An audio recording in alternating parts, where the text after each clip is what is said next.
A new program at Wright State University is improving access to medical education for those with disabilities.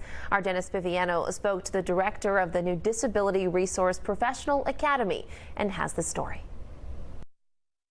It makes a lot of sense to have greater representation of people with disabilities in the field of medicine.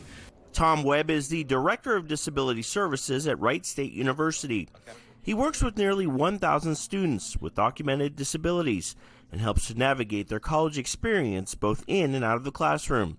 Recently, Webb, who has cerebral palsy, was chosen to lead a national training program at the university with a goal of improving access to medical education for people with disabilities. They actually chose 18 individuals from across the country, and I was chosen to be one of those participants. It exposes me to a lot of other professionals that are doing creative things in the area of accommodation for their students with disabilities in med schools. The Disability Resource Professional, or DRP Academy, is a one-year professional development experience for students passionate about a career in the medical field. It will be really beneficial for me when it comes to knowing how to better work with our students, but also, kind of where our limitations are, and just saying, sorry, you can't, be in a surgery setting because you have a wheelchair. That's not going to cut it. How do we look at that with more creativity?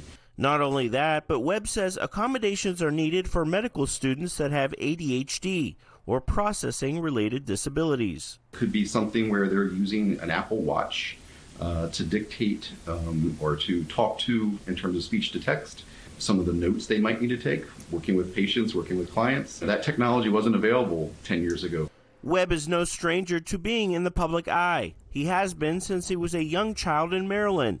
He's worked on disability policy on Capitol Hill that led to an invite to the White House, but has found a home over the last 8 years at Wright State University. Webb is proud of the fact more students with disabilities are choosing Wright State for their education, and he promises to fight for them and continue to break down stigmas. I expect as we get better as a country, as a kind of within the field of higher ed, within med schools, I think we're going to see even more of an uptick in participation in med schools with people with disabilities. For Spectrum News, I'm Dennis Viviano. I'm sure they will. And the DRP program is funded by a grant from the Ford Foundation and support from the David Geffen School of Medicine at UCLA. The program began with a series of online discussions, and in the spring, Webb will travel to a week-long program at UCLA's medical campus.